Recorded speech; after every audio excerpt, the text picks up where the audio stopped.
और मऊ में प्रशासन का बुलडोजर चला है। दरअसल यहां पर 2 मकानों पर प्रशासन का बुलडोजर चला है। आपको बता दें कि मऊ में दक्षिणी टोला थाना क्षेत्र और सयाल खंसी क्षेत्र के अंतर्गत शाहिद लरी और मिथिलेश राय के मकान पर बुलडोजर चला है प्रशासन का। बताया जा रहा है कि दोनों के मकान नक्शे के हिसाब से नहीं बनाए गए थे, जिसके लिए आरबीओ एक्ट के तहत इन पर कार्रवाई भी की गई।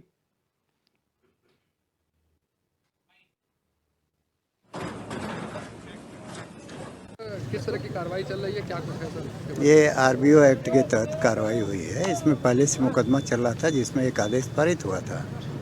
उसके खिलाफ जितना इनका बढ़ करके बना हुआ था उतने के डिमोलिश के आदेश हुए थे, वही गिरवाया गया है। निर्माण किया गया था, मानकों के विपरीत किया गया था आरओबी एक्ट के तहत। उसके ऊपर हमारी कार्रवाई जो है कि प्रशासन के निर्णय अनुसार जो है कि किया जा रहा है, जो आप लोग देख रहे हैं। विनय कुमार श्रीवास्तव हमारे संवाददाता हमारे साथ जुड़ गए हैं। विनय, किस तरह से प्रशासन ने पूरी ये प्रक्रिया की है और प्रशासन का बुलडोजर चल गया एक बार फिर? जी सही कहा आपने कि शाहिद लारी और मिथिलेश राय जो मुख्तार अंसारी के बिल्कुल करीबी हैं, उनका मकान जो बना हुआ था उन्होंने बिना नक्शा पास बनाया था, जो जिसे कहा जाए निर्माण कराया था। उसके अलग मुकदमा चल रहा था। सिटी मजिस्ट्रेट ने इस मुकदमे को खारिज किया था और उसके बाद प्रशासन ने बड़ी कार्रवाई की थी और उनके मकान दोनों के जो मुख्तार अंसारी के करीबी थे, दोनों के मकान को बुलडोजर से कल रात के लगभग उन्होंने इसको ढवा दिया है।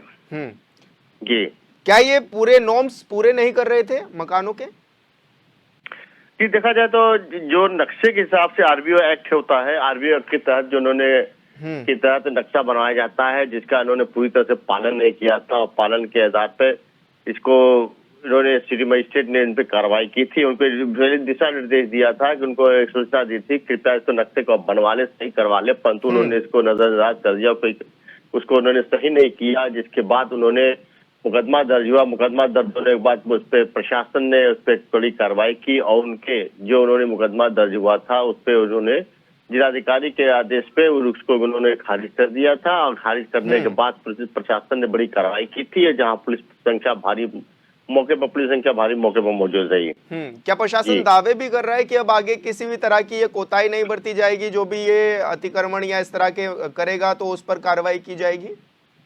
देखा जाए कि सरकार का तो पूरा निर्देश है कि जो भी इस तरह से अवैध अतिक्रमण है या जो भी अतिक्रमण पे जो जबरदस्ती कब्जा किया हुआ है उन कब्जों को हटाया जाए और जो भी इसके परिधि के अंतर्गत में आता है तो उसको पे कार्रवाई की जाएगी। और जिसके तहत वो क्या है, वो अवैध धन से जो अर्जित भू माफिया लोग अपने उन्होंने अर्जित धन किया है या जमीन का निर्माण किया है या जमीन को बनाया है, उस मकान को पे उस पर उन्होंने बुलडोजर चलाने का निर्देश दिया है और बुलडोजर अपना चल रहा है।